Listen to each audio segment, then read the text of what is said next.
Welcome to another game of Who Did It? We Did It. We ask the hardest of them with answers by the smartest of them. I'm your host, Biz Poplar. Let's introduce our contestants.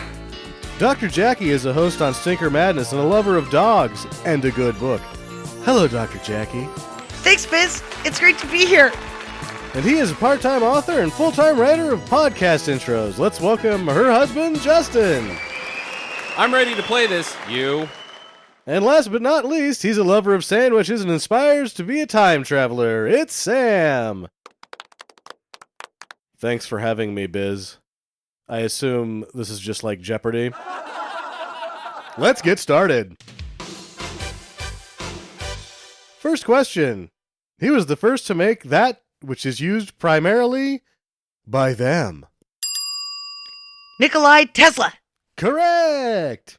Yes! In your it! Next question. They put those in that back then. The Spanish Inquisition. That's the them! What? If you want to play, you'll need to hit that. I'm not sure what's going on. Next one. She was in him, but he was into no one. President Lincoln. Incorrect. Meredith Baxter Birney. No. Carl Lewis. Oh, so close. I'm sorry, the correct answer was Caitlyn Jenner. Caitlyn Jenner. This game does not make any sense at all. That's your second warning, you. If you want to speak, you'll need to do it. You. This game does not make any sense at all. Incorrect. It makes perfect sense to me. You know what that is. It's time for Final This. Contestants, here's this week's prize. It's a trip to there. This week's winner will spend a week enjoying the sands of it, enjoying a soak in the jetted one of those. He, she, they will be pampered by them, while one of those is doing that to your inner them. And you'll be able to see all of whatever from behind the that of a new one of those whichevers. I've got to tell you, this is the stupidest thing I've ever had. That's correct. You've won the it. What? That's great. I don't even know what I did. I want to thank everyone at us and everyone watching this. We really love whomever. This is Biz Poplar reminding you to spay and neuter your those and thems.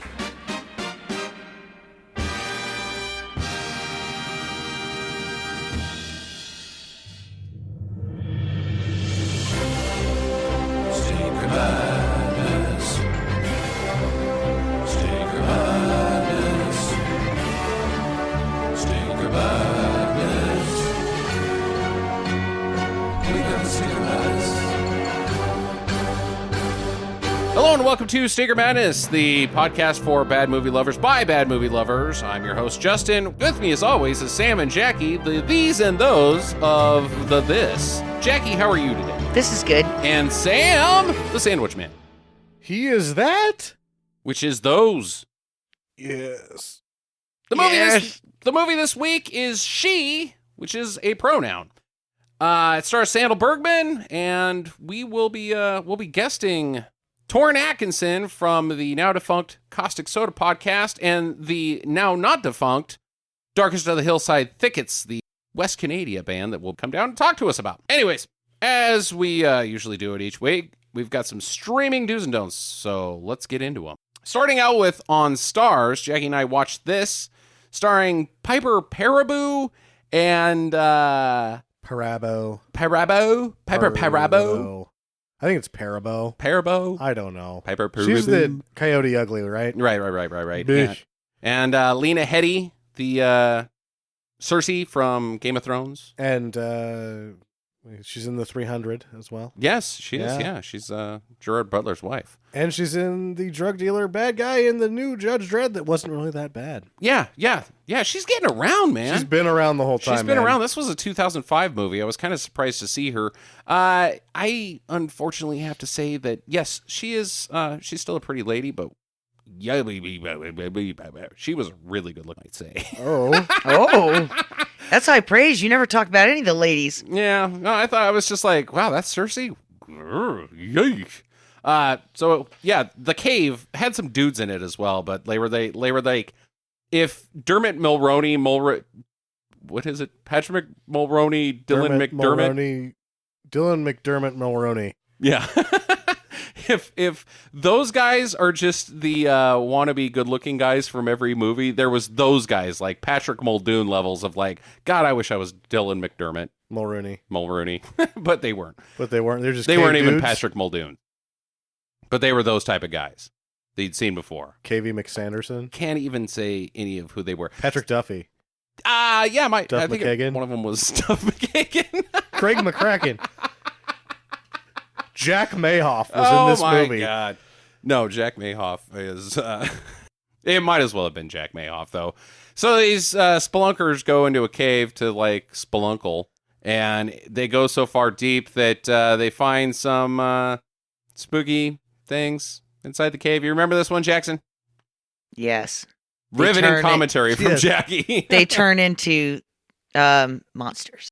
The cave dudes turn into monsters, or the cave turns into monsters? Well, there's cave monsters in there, but if you get, like, attacked or, like... If they get into your skin. Yeah, if you get the become a cave parasite. monster. So they're like... They swim up your pee hole, Sam. Oh, not the pee hole. Yeah, I don't think so. I don't think they swim up your Okay, pee hole. well, you have to get a cut on your body in order for them to get into you, but same thing. Cave scratch fever. Yes, cave scratch fever is a good way of putting this. Okay. This is Cave Scratch Fever, the movie. I'm going to start with you, Jackie. What were your thoughts on The Cave? It's kind of boring. Okay. I didn't like it. Okay. The very ending was fun when they were at the cafe at the very end of the movie. That was the only part I enjoyed. Okay. And that was 10 seconds. I'm going to give this one to Do. Oh? I actually think that this was a respectable, borderline sci-fi movie. Because, like, the plot could be the same plot as a Sci-Fi Channel movie. But the execution, I thought, was quite well. I especially appreciated the end that Jackie brings up, where the whole goal of the monsters is to get out of the fucking cave. So you were captivated then? I was captivated. That's a good word. He was captivated by Cersei's. Would you say that Cave Scratch Fever had you in a psychological stranglehold, baby? Was Nuge in the movie? No, Ted Nugent was not in Well, this I'm not movie. going to fucking watch it. But if the Motor City Madman had came into that cave, he would have rocked it. Just comes in with a keyboard and a shotgun. Little Wango Shoots Tango. the keyboard and leaves. Doesn't save anybody. Yeah, so I'm going to give The Cave a do, but a barely do. It was just barely enough. Next up, we all saw this on Netflix. Paul Walker, Running Scared. I'm going to start with Sam. So, strike one on Running Scared was... It didn't have Gregory Hines or Billy Crystal in Billy it. Crystal in it. Yeah. Or So what- Michael McDonald, for that What matter. the hell is this picture about Yeah, right Jesus. there? I wanted some Right? smooth tones and some winks and guns.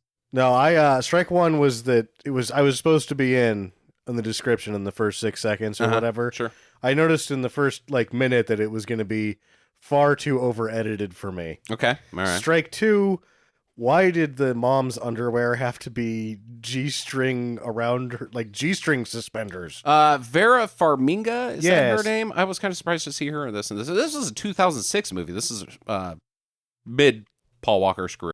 She's a scream queen as well, but she didn't Is she? need the underwear. I think you were supposed to think that they're a little trashy. I have seen this Yeah. woman. I have seen this woman before.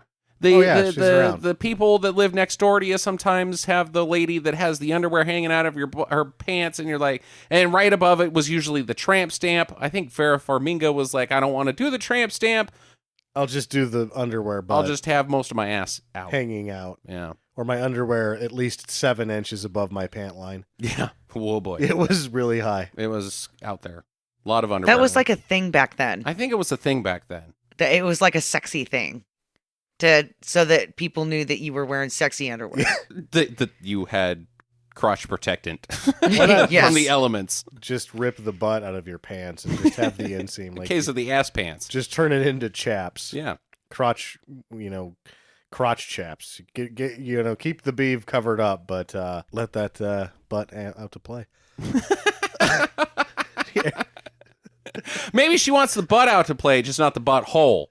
So she's still got to cover up the old starfish, but the cheeks are, anybody can look at them, and Paul Walker can get all over them if he so chooses. So chooses, yes. Yeah. Yeah. Strike 3 was later on when the climax was old men fighting each other poorly. So ultimately, I thought this was close, but I'm going to give it a do not. I did not like it very much. Okay, Jackson. I'm going to give it a do. Okay. I thought I was entertained, especially when the house blew up next door. All right. And the guy who was obsessed with John Wayne was slightly entertaining. Yeah, he's in a lot of movies. Yeah, he usually plays plays part. the Russian grody guy. Was he the main dog killer in John Wick? No, I don't think so. Maybe Okay. he was. Similar, I'm a young douchebag. Yeah, you can't tell because he gets shot in the face and his face is gone. Yeah. Yeah, but this one he gets shot right in John Wayne's eyes, Yeah. in his back. Okay, spoiler alert. Well, I said that the climax was old men fighting each other poorly. That's a spoiler alert as well. Yeah, I guess. Okay, so you're going to give it a do. Oh, yeah. Just because of an explosion and a guy that likes John Wayne. I just enjoyed Paul Walker's performance. I thought it was a pretty good movie. I liked it. I will say this. It was a surprising performance from Paul Walker. Yeah, he did an accent. He got angry. I don't know if I can think of him getting angry when it's not silly anger. It was anger, and it was believable.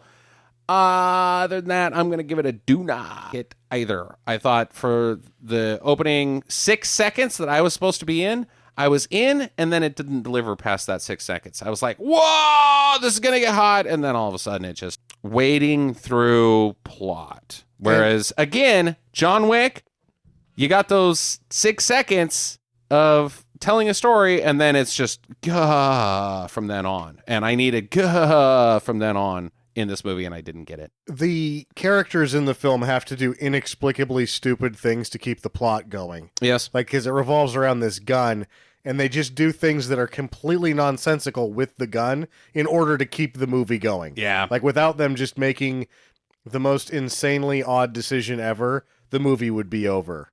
Right. I also found that the town itself is like this strange place that is the most evil land ever. Everybody is evil in this town. Yeah. Every single person ever. But it's not like Sin City, where I'm not praising Sin City, but at least Sin City paints a universe It's where world building. everybody is evil, and that actually is.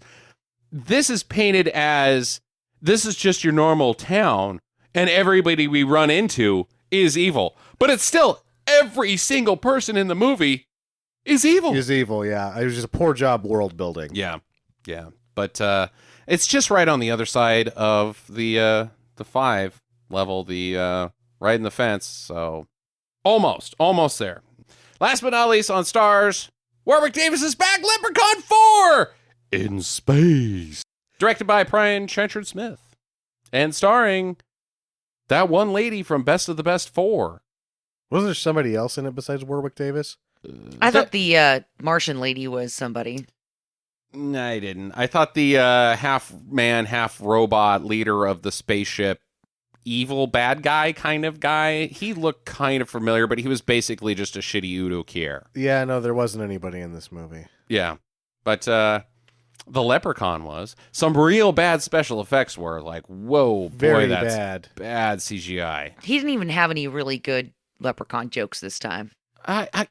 He didn't have really any jokes. And I've got a theory about this film, because I recently listened to another podcast who just made their live episode, or their main episode, Leprechaun 4 in space. I'll give them a shout out, the Second Class Cinema podcast. And I was listening to them, and they were making some of these similar statements where it was like, oh, the Leprechaun's doing this, and the plot doesn't make any sense, and they're chasing an alien, and there's a Marine team. And I realized this is a different movie. This is the script for something else, and they were like, well, we don't have, we were going to do a Leprechaun movie. Just plug the Leprechaun in here. Because at no point in time do they say the word Leprechaun ever. He is only described as either an alien or a monster, which is very vague. And he never rhymes, which in every single other movie, including movies moving forward, he rhymes every single one of his lines. He does not do that in this one.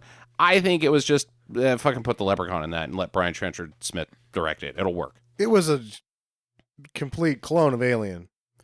Very similar. And actually, Aliens, sorry. Yeah. Because it even starts with the same scene where they're like, the dude scene. Hey, dude. What's up, dude? Right. We're cleaning our guns. There's one tough woman lady that's fighting guys that also wants to bang the guys. I could see that. It's basically just Aliens. Yeah. So it could have started on dubious beginnings. Who knows where it was supposed to end up? They just stuck the leprechaun in it, I guess. I think it's put the leprechaun in there. We need a new leprechaun movie. Let's put the leprechaun movie in there. Brian Trenchard Smith wants to direct a film. Let's get leprechaun in there.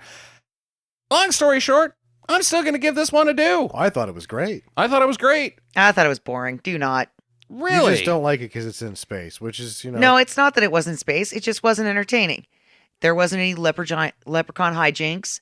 There weren't any funny leprechaun jokes. Massive sized wasn't enough hijinks. That wasn't a hijink. Him hijink. exploding out of a man's penis and then flying across the screen wasn't enough hijinks for you. He blew up 3 times. He explodes 3 times. I didn't like it. He gives the middle finger via exploded hand floating through space. I didn't like it. Okay. I would say that your argument about not enough hijinks This is hijinky. has been proven wrong 3 times now. No, I didn't like it. For each time he explodes, we have made your argument incorrect. I will also say that it is the most gratuitous boobs ever. Oh, the boob shot. That was the least Here they are. explained boobs ever. And then she's just like, here they are. And then afterwards, one of the other characters in passing mentions that it's a death sentence to see the boobs of a royal from whatever planet. Darminian or... Oh, really? Because I think you could have just left that line out. You could have just left the line out. I do appreciate the fact in this film that there's zero exposition why the leprechaun is in space. He's just in space. That's where he's at right now. There's no exposition on anything. Yeah. You don't know who any of these people are, and you don't care. Nah. It works fine. Yeah. You can figure all of it. They're in space. They're on a spaceship. This leprechaun, he can do magic stuff, and he's evil. They have to shoot him. It doesn't work. It's like, okay, well, thing works itself out. Not a real head scratcher. I'm looking forward to the next Leprechaun. I'm hoping it goes back to the rhyming words and... Okay, I've got some bad news about Leprechaun 5 in the Hood. In the Hood. Guess who stars opposite Warwick Davis, Jackie, to make you excited about this? Captain America. Motherfucking Ice-T. Oh, good. Oh. Shit's gonna get real now, bitches. Well, at least we'll know that he's going to die. No, I don't think he will, because I think he's in Leprechaun 7, Back to the Hood. Oh, no. Bitches. Oh. Fuck Ice-T. I am not looking forward to Leprechaun 5.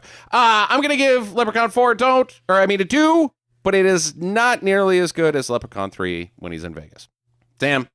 I said do. I had a lot of fun. All right. This week's wild card is back to the great superhero debate. I recently played a video game called Life is Strange, and while I don't think it's the most entertaining video game in the world, I think it's one hell of a story, and it leads to this week's superpower, which is the ability to rewind time 30 seconds. 30 is a lot. 30 seconds. You can go back in time at any point in time. 30 seconds. But it's from the point, it's not like, oh, I get to go back to 1854 for 30 seconds. It's you rewind, oh shit, I said something stupid. I should have pulled a zinger right there.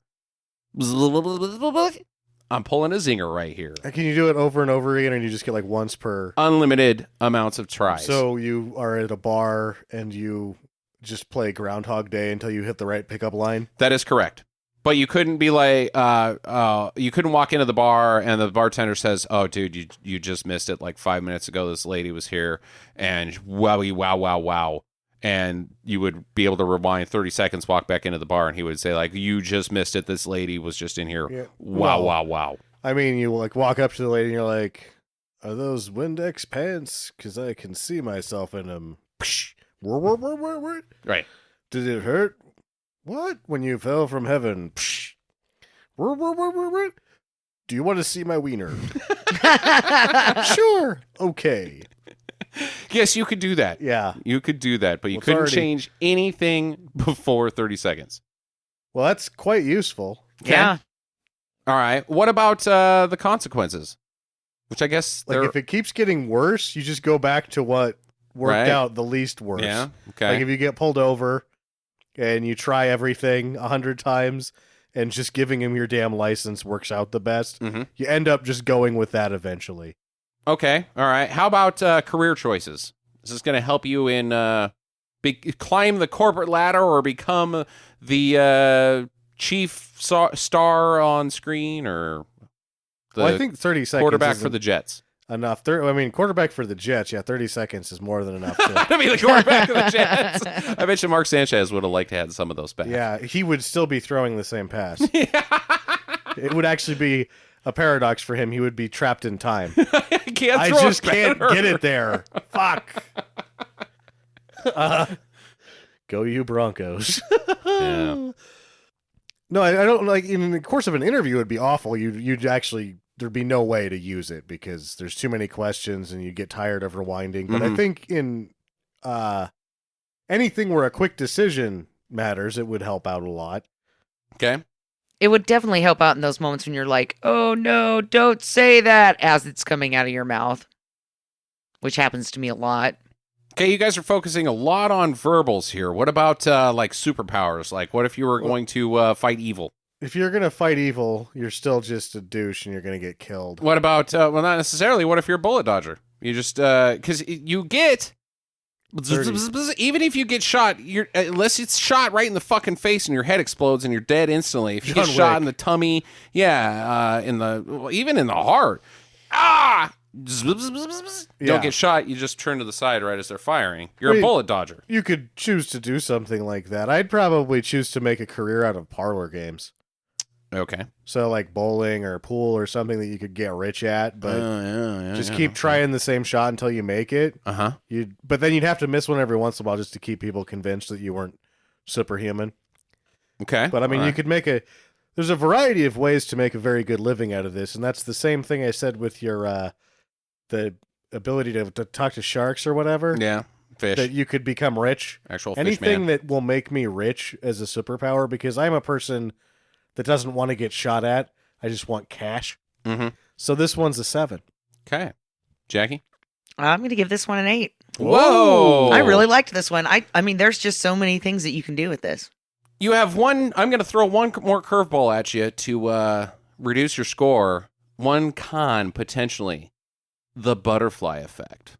Who fucking cares? No. Well, what if by changing things, you really change things? That's the problem is that just in the dubious nature of time travel, Mhm. you're always 30 seconds in the past to actually make this work in terms of philosophy. The timeline isn't written until you give up rewinding. I So see. there's not really anything. So there's no butterfly effect. No, to, not really. No chaos theory to deal with. No. All right, fuck them. All right, well, Still an 8. that's a average score of 7.5. I can't remember what the highest is, but that has got to be close. Yeah, it's right there. Yeah. That was a good one. Okay, well, there you go. Sam, tell us about She. She was made in 1982. That was a girl scream. Was For a She movie, yeah. Not 1982. 1982 doesn't get a scream. Yeah. Director Avi Nesher, a half-Russian Israeli national, moved to the U.S. at the age of 12. He graduated high school at 16. He then went to Columbia University, that, of course, being the Ivy League institution located in New York, none of the Columbia colleges that you would get it confused with. There he studied international relations. By 18, he was already done with that and returned to Israel to serve in the Israeli Defense Force.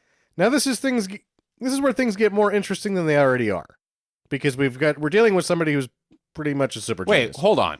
This is going to get more interesting. He's a super genius, and now in the Israeli defense system, that's not interesting enough. It's Yes. going to get more interesting? Yes. Okay. Does he go to London and punch out bad guys Well- and save the world? No, I don't think so. Okay. We don't know really anything, because one would think that they would have a special place for an Ivy League grad, like intelligence or something. He, Sure. however, wanted a special place, like Special Forces specialer. That's pretty The special. janitor. That's not Special Forces. That's the janitor. The Saryat Matkal is the highest elite squad in the IDF. So elite, its numbers are estimated under 200.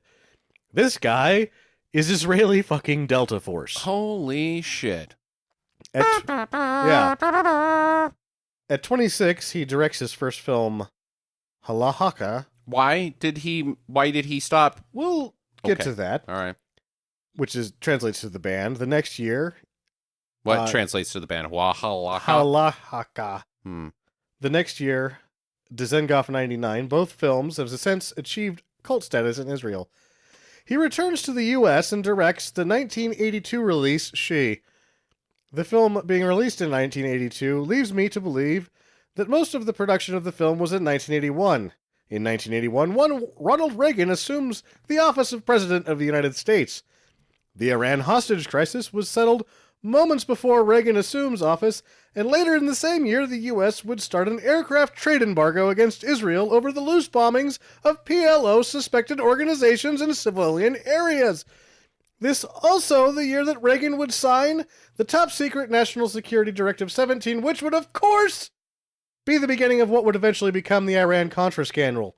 Meanwhile, Israeli super commando Avi Nesher just showed up to make a movie. That's really fucking stupid, dude. What the fuck, man? Not you. What the fuck, CIA man? not paying attention? That's what the fuck, man. Well, he was a Ivy League grad, and he did make movies. You don't know that he goes into the special forces if you're... I don't know. What the fuck, man? But, yeah, are you really ever out of something like the Delta Force? No! Did they take a couple of breaks while making She? Would that break have started with the statement from then-director Avi Nesher? That would have gone something a little like this. Hey, guys, take a few. I gotta go do a thing. That thing totally isn't toppling a fledgling government. We'll pick it back up on Tuesday. Also, I am totally not just here to keep an eye on your loose cannon, shitty cowboy actor president. Totally here for this movie. You guys are special. Also, get more of those long donuts with the brown on top of Yeah. it. We're out of those. We're out of I those. really, really like those. Maple bars. Yeah. With the proximity to Canada is fantastic. Yes. More maple bars. In the CIA's defense, they probably saw this movie and were like, that guy's totally just here making boss movies. Did you see how boss that movie was? Oh, Steve, keep an eye on our loose cannon shitty cowboy actor president. I'm not saying JFK, but I'm not saying JFK. Keep an eye on him. Last week he told a sandwich to let him know if any of the East German female weightlifters were single and interested in defecting. Beyond being here most likely to spy on our loose cannon shitty cowboy actor president, Nestor made some more wacko movies, including Time Bomb with Michael Biehn and Doppelganger starring Drew Barrymore. Oddly, Doppelganger had a co-star, the supposed twin, was played by an East German weightlifter who was cast as a favor to a sandwich who claimed to know the president. That part wasn't real, and Doppelganger was made in '93, so we were already, out of the Reagan. But you can imagine. But you could imagine if it was, yeah. Sounded like a great story. Sandahl Bergman is making her second visit to Stinker Madness. Her first. That's actually her third. Her third. Xanadu. I thought the Xanadu was the first. Hell comes to Frogtown, you stupid Oh, asshole. shit face. Fuck. Jesus, fuck. Well, we saw Movie of the year. Xanadu before that. Yes. That was her first. Right. And then we saw Comes to Frogtown. This is her third appearance on Stinker Madness. Well, she was one of the only people worth a shit in Xanadu. The other being Gene Kelly. Right. Well, I hope she's dancing in this one. You've seen this You've movie. seen this movie. She kind of dances Not really. Not really. when she's fighting. Yeah. I guess. It's dance fighting. The other cast has experienced sporadic and limited careers. David Goss, who plays Tom, only has 5 acting credits and recently now works behind the camera on reality television shows. Harrison Mueller Jr., who plays Dick, fades out of the game by 1989. Before that, however, he was in Warriors of the Lost World, Oh, that's a classic stinker. which I believe got a due from Stinker Madness, but I don't know that if it was strong enough to ever become an episode. Also covered by the Mystery Science Theater boys. Oh, yeah. Yeah. Keep an eye out for veteran actor Gordon Mitchell. Also keep an eye out for which one is your favorite adversary / group of adversaries. Okay. All right. Because this thing actually plays out like it's It plays out like a kung fu movie. Right. Like, get to the final master, even though the plot doesn't really revolve around defeating a fight. There's actually a point to it, but it plays like a ladder kung fu movie. Well, as we mentioned, we have all seen this movie. I believe we all really loved this movie. It's one of my favorites. Remember a similar statement coming from my wife, who is giving me a blank stare right now. I'm going to hold judgment. Okay. Well, it's going to be. I remember it being the female Beastmaster for me. Okay. All right. And I'm excited, but I don't want to throw out, a false positive for people. Mm-hmm. All right. Well, 1981 was also the year they discovered AIDS, but I don't think Avi Nesher had anything. The movie is on YouTube, so make sure to watch it there. Anyways, join us on Monday when we have Toren Atkinson here to discuss the Sandahl Bergman classic She. In the meantime, don't listen to your sandwiches. That's our new tagline. Oh, get to the chopper. Fans of Stinker Madness, iTunes thinks you don't like us. What? How is that possible? Well, it's because you haven't given us a review yet. Go to Stinker Madness on iTunes and take just a couple seconds to rate and review us there. While you're at it, hit up Stitcher.com as well. Be sure to follow us on Facebook and Twitter @/Stinker Madness and email us at talk@stinkermadness.com. We'd love to hear from you. Thanks for listening and get to the chopper. Yes! In your in! It. Oh, shit. Sorry. It's like in your face, but this is all pronouns. Okay. So watch out for pronouns. Yeah, this is really fun. Yes, this is terrible. Yes. Yes! In your it! Toots in here. And it's going to smell like more Toots because he just scared himself. Why is it that we come down here and he just starts tooting? Like, that's the thing. Like, upstairs is safe from farts, but downstairs is fart city. Bingham, lay down, please. Lay down. He's like, no, it smells. It smells terrible, but it'll smell better closer to the ground than up higher. He rises.